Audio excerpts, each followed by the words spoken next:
Shalom, chers téléspectateurs d'ici et d'ailleurs. La chaîne qui nous reçoit, Eagles TV, notre émission JC, Jeunesse influente pour Christ.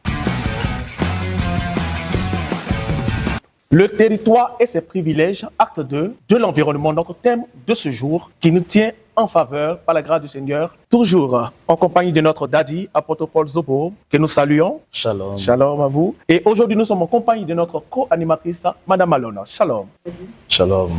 Merci Daddy d'être toujours sur le plateau, qui nous donne par la grâce de l'Esprit au travers de vous une orientation de la grâce qui nous plonge pleinement dans notre bénédiction que le Seigneur a préparée pour nous. Amen. Merci et que la grâce de Dieu soit toujours avec vous. Amen. Alors sans omettre, nous allons ouvrir le bal de notre émission avec des questions depuis acte 2, le territoire d'avec ses privilèges.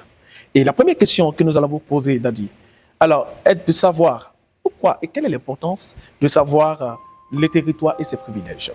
Shalom, peuple de Dieu, que la grâce de Dieu et la paix du Seigneur Jésus-Christ soient avec vous. Nous devons comprendre que un territoire fait référence à la terre de connexion. Amen. Lorsque tu te retrouves sur la terre de connexion, sur ta terre de connexion, tu entends dans connexion un réseau.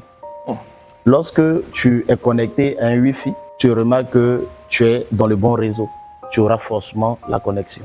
Tu pourras de façon illimitée être sur Internet. Mais si la connexion est coupée, tu remarques que le réseau est coupé. Il n'y a plus de connexion, il n'y a plus de correspondance. Tu ne peux pas te connecter sur les réseaux sociaux pour pouvoir surfer et travailler. Okay. C'est pareil avec la terre de connexion. Lorsque tu es sur ta terre de connexion, comme je le disais dans Acte 1, je dis tout devient facile. Le réseau coule à flot. Les opportunités viennent à nous facilement. Tu commences à comprendre que sur certains territoires où tu avais du mal à exceller, sur ta terre de connexion, tout devient facile. Tu commences à recevoir des opportunités facilement. Je vais ajouter aussi un fait. Amen. Lorsque tu es dans un supermarché à Cocody et que tu vends une bouteille d'eau Awa, tu vas remarquer que la bouteille d'eau Awa est plus chère que lorsque tu vends une bouteille d'eau dans un quartier à Bobo. Même si le cadre est beau, du simple fait que c'est dans un quartier à Abobo, les prix ne seront pas pareils que les prix dans un supermarché à Cocody. Je vais dire quelque part que la position d'un territoire a aussi des privilèges, a aussi une importance. C'est pourquoi lorsque David était derrière les troupeaux, la Bible déclare qu'il a fait des exploits, qu'il a terrassé le lion, il a terrassé un ours. Mais les gens n'avaient pas vu cela parce qu'il était en brousse. Il n'a pas reçu une acclamation. Mais si David avait fait ces exploits-là devant Saül, en pleine ville, devant des autorités, devant des personnes qui avaient un sens dans leur réflexion, dans leur intelligence, laisse-moi te dire que la position de David allait changer. Amen. Donc le territoire a aussi une importance en fonction de la localité où tu vis. Lorsque tu vis dans un quartier précaire, où il n'y a pas d'évolution, pas d'émancipation, le talent que tu as ne peut pas avoir une valeur, une importance. Tu seras marchandé à bas prix. Les gens vont te mépriser. La considération que tu dois avoir en temps réel, tu ne l'auras pas parce que tu n'es pas au bon endroit. Mais retrouve-toi sur une autre terre où des personnes ont la reconnaissance de ce talent que tu as, la valeur que tu as, l'importance que tu as. Tu verras que tu exploseras. Ouais. Tu verras que des connexions viendront à toi facilement. Pendant qu'en brousse, tu ne pouvais pas avoir un billet d'avion, tu ne pouvais pas avoir un visa, tu ne pouvais même pas avoir 500 000, 1 million, 2 millions. Parce que là-bas, tout le monde est pauvre. Il n'y a pas une personne qui peut te faire sortir de cette situation. Donc, tout dépend du territoire où tu te trouves. Lorsque tu es sur le bon territoire, tout devient facile pour ta destinée. Amen. Que Dieu te bénisse. Wow, très édifiant et que la grâce de Dieu abonde. Amen.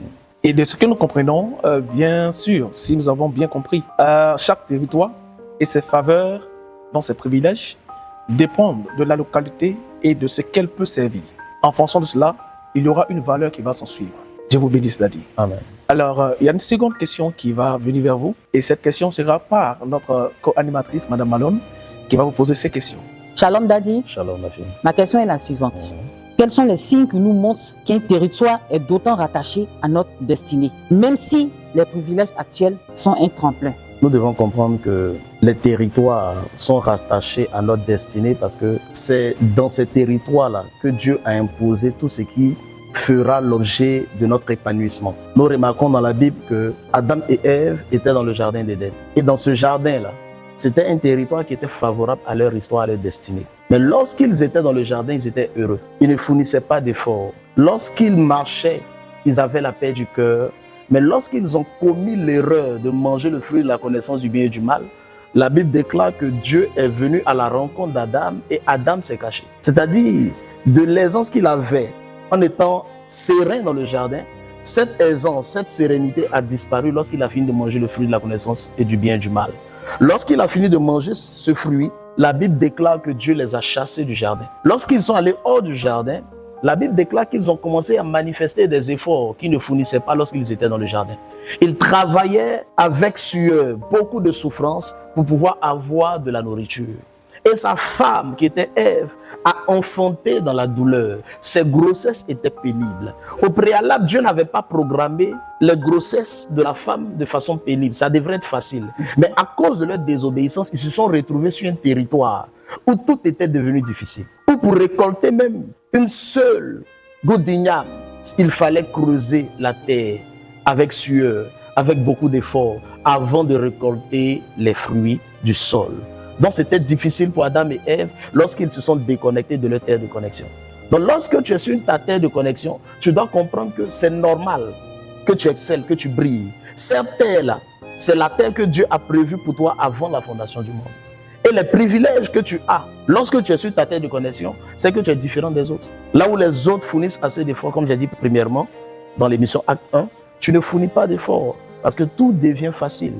Si on te dit par exemple, il faille que tu te retrouves à Tia-Salé, dans la ville de Tia-Salé, et que dans cette ville-là, tu vas rencontrer un directeur de cabinet qui va te donner d'avoir un poste dans sa société où tu seras payé à hauteur de 5 millions par mois. Laisse-moi te dire, tu ne resteras pas à Abidjan pour attendre que des opportunités à Abidjan viennent. Mais tu diras, j'irai à Yamoussoukro ou à Tia-Salé dans le but de saisir l'opportunité. Vaut mieux être propriétaire sur sa propre terre que d'être dans la maison de quelqu'un en tant que locataire. Ce n'est pas un avantage. Quel que soit le lieu où tu es, si c'est ta terre de connexion, tu seras plus considéré, plus valorisé que d'être dans un lieu où ce n'est pas ta terre de connexion.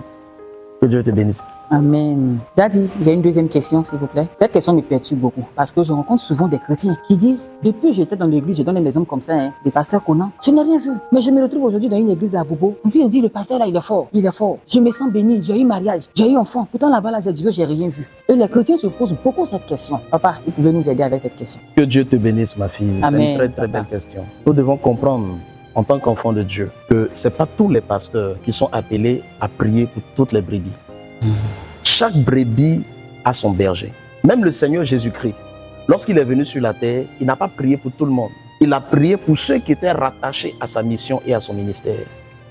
Lorsque tu n'es pas rattaché au ministère de quelqu'un, d'un homme de Dieu, tu n'es pas programmé pour cet homme de Dieu-là. Tout ce que tu feras dans son église est zéro.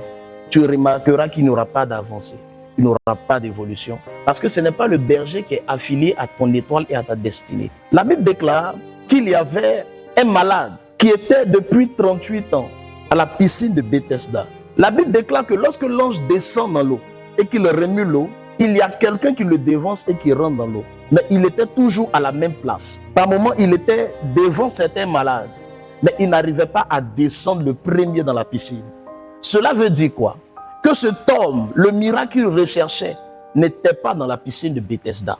Le miracle qu'il recherchait n'était pas entre les mains de l'ange qui remuait l'eau, mais son miracle se retrouvait dans les mains d'un autre serviteur de Dieu qui lui a dit, lève-toi, prends ton lit et marche.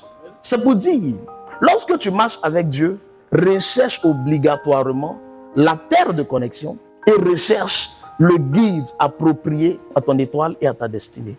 Lorsque tu retrouves ce guide-là, ce berger-là, tu seras obligé de réussir. Tu seras obligé d'exploser. Tu seras obligé de rentrer dans ta destinée prophétique. Chaque enfant de Dieu a son père spirituel. Chaque enfant de Dieu a un Samuel que Dieu envoie vers lui dans le but de l'introduire dans la royauté. Est-ce que vous me comprenez? Saül a été rejeté, mais Dieu a mandaté Samuel pour leur donner roi. David pour leur donner roi. C'est pour dire, il y a eu des personnes qui ont introduit certains rois sur le trône, mais ces personnes-là ne sont pas passées par les mains de Samuel. Ils sont passés par les mains d'un autre sacrificateur.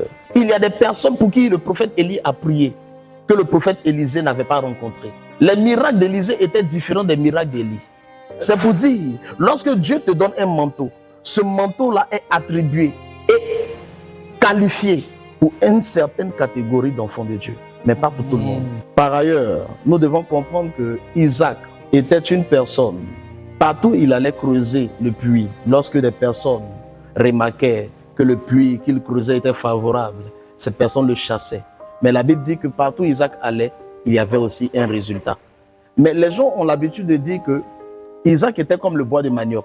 Mais moi je dis c'est faux. Parce que le bois de manioc, partout tu le jettes, il pousse. Mais Isaac n'était pas un bois de manioc. Mais Isaac suivait la révélation de Dieu. Parce que quand tu vis une injustice, Dieu te donne toujours une inspiration pour te retrouver sur un lieu qui est le lieu de connexion pour toi qui te fera réussir. C'est pourquoi il y a des hommes de Dieu qui passent leur temps à prier, à jeûner pour des personnes. Ils prophétisent sur certaines personnes, mais ils n'ont pas la révélation de comment faire eux-mêmes pour réussir et sortir de certaines situations. Mais Isaac avait cette révélation. C'est pourquoi lorsque on le chassait d'un territoire, Isaac avait toujours des opportunités qui naissaient, quel que soit le lieu où il se retrouvait. Ce n'était pas n'importe quel endroit sur lequel Isaac se retrouvait, mais c'était des lieux, des terres qui étaient déjà prédestinés à la destinée d'Isaac. Donc lorsque Isaac se retrouve sur une terre, c'est Dieu qui lui avait déjà donné la révélation de cette terre. Il ne se retrouvait pas sur la terre n'importe comment, mais il se retrouvait sur la terre par inspiration divine, par révélation divine. Lorsqu'on le chasse quelque part, il regarde au ciel et Dieu lui dit, laisse ce territoire, va encore plus loin, dépasse ce carrefour, arrête-toi à un autre carrefour. Sur cette terre, j'ai réservé un puits pour toi. C'est pourquoi lorsqu'il creusait, il recevait aussitôt un puits qui sortait, parce qu'il avait le réseau divin. Il avait un canal qui le connectait à la divinité. C'est pourquoi il avait toujours la révélation des puits. Parce que le Père qu'il sert est une source d'eau vive. Donc lui, il ne pouvait pas manquer d'eau. Il était connecté à cette source d'eau vive. C'est pourquoi il retrouvait toujours le puits, quel que soit le lieu où il se retrouvait. Amen. Que Dieu vous bénisse. Amen. Waouh, c'est glorieux, c'est glorieux. Nous bénissons le Seigneur pour cette visitation de l'Esprit au travers de cette explication qui ouvre l'orientation à plusieurs personnes depuis ce plateau et les téléspectateurs qui suivent cette émission. Dieu vous bénisse abondamment, Daddy. Alors, en ricochet de ce que vous avez dit, est de savoir plusieurs chrétiens. On remarque, comme Isaac bien sûr, qu'ils vont dans un lieu et ils sont très serviables, ils sont très opérationnels par la grâce de l'Esprit, ils sont porteurs de grâce et porteurs de bénédiction, mais au fur et à mesure quand ils apportent, ils sont à chaque fois décalés. Pas seulement dans l'église, mais dans les secteurs d'activité, dans la société. Et à une, deux fois, ils sont découragés et veulent abandonner.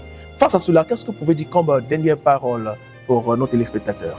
Nous devons comprendre que le découragement ne doit pas faire partie des enfants de Dieu. Amen. Lorsque Isaac creusait un puits, la Bible déclare qu'il était chassé, il était écarté. Or, c'était son puits. Mais si Isaac abandonnait, il n'allait pas avoir aussi d'autres puits. Je ne sais pas si vous me comprenez. Amen. Mais il a continué à espérer, il a continué à avancer, il a continué à persévérer. Lorsqu'il a persévéré, il a toujours eu des résultats. Un enfant de Dieu ne jette pas l'éponge face à chaque persécution, à chaque tribulation. Amen. Un enfant de Dieu avance avec la dignité de l'esprit. Amen. Il marche avec honneur. Il ne recule pas devant l'adversité. C'est sa croissance, sa persévérance qui feront de lui quelqu'un d'honorable demain. Amen. Et de respectable demain. Amen. Parce que c'est le parcours qui fait le témoignage. Mais si tu jettes l'éponge en chemin, tu ne pourras pas voir et expérimenter ce que Dieu a réservé pour toi à la fin de ce chemin-là. La Bible déclare que la fin de toute chose vaut mieux que son commencement. Nous comprenons que tous les grands hommes qui ont marqué le temps dans ce monde n'ont pas connu la gloire facilement. Ils ont connu des temps de frustration, des temps d'échec, des temps d'humiliation. Mais c'est la persévérance qui ont fait de ce qu'ils sont devenus aujourd'hui, tels que Bill Gates, tels que Dangote, tels que tous ces grands hommes qui ont marqué le temps et la science dans ce monde. Nous devons comprendre en tant qu'enfants de Dieu que c'est la persévérance qui fait de nous des vrais enfants de Dieu. Lorsque tu n'es pas persévérant, que tu n'es pas constant dans ta marche, dans la décision que tu as prise, dans le cheminement dans lequel tu te trouves, tu vas remarquer que tu n'atteindras jamais tes objectifs. C'est la constance, la persévérance qui fait de nous, étant enfants de Dieu, des vaillants héros. La Bible dit Gédéon a été appelé vaillant héros par l'ange, parce que l'ange avait remarqué que depuis sa famille, pendant que les hommes ne le voyaient pas, les hommes ne le remarquaient pas, que cet homme était persévérant. Il n'abandonnait pas facilement. Tout ce qu'il faisait, il allait jusqu'au bout de ses idées. C'est pourquoi l'ange est venu lui apparaître et lui a dit, tu es un vaillant héros. Après cette parole, la persévérance qu'il avait l'habitude de travailler, de cultiver, lui ont donné de comprendre qu'il pouvait faire attendre l'ange jusqu'à aller chercher son offrande. Quelqu'un que tu n'as jamais vu, tu n'as jamais rencontré. Quelle est cette inspiration qui vient dans ton cœur de lui dire, attends-moi, je vais chercher mon offrande. Et la personne attend, l'ange attend. Je ne sais pas si quelqu'un me comprend. Amen. L'ange attend parce qu'il connaît les valeurs de cet homme. L'ange attend parce qu'il connaît la persévérance de cet homme. Amen. Mais Gédéon aussi connaissait ses valeurs. Parce qu'il ne suffit pas que quelqu'un connaisse ta valeur. Il faut que toi-même tu connaisses aussi tes valeurs. Il avait tellement une assurance en lui. Raison pour laquelle il a demandé à l'ange de l'attendre pour qu'il parte chercher son offrande. Parce qu'il avait la révélation de la sémence. Merci, Daddy. Nous sommes richement bénis pour ces interventions conduites par l'Esprit qui sont une révélation pour cette génération que nous sommes en Christ et pour Christ. Que Dieu vous bénisse, chers téléspectateurs, d'avoir bien suivi cette émission en compagnie de notre Daddy apôtre Paul Zobo et de notre co-animatrice, bien sûr, qui nous a tenus en ce moment. Donc, comme pouvait le dire Olivier Chewa, si Dieu a mis un rêve dans ton cœur, écris-le, garde-le comme un trésor. Quoi qu'on dise, protège la vision, persévérer. Shalom et à la prochaine.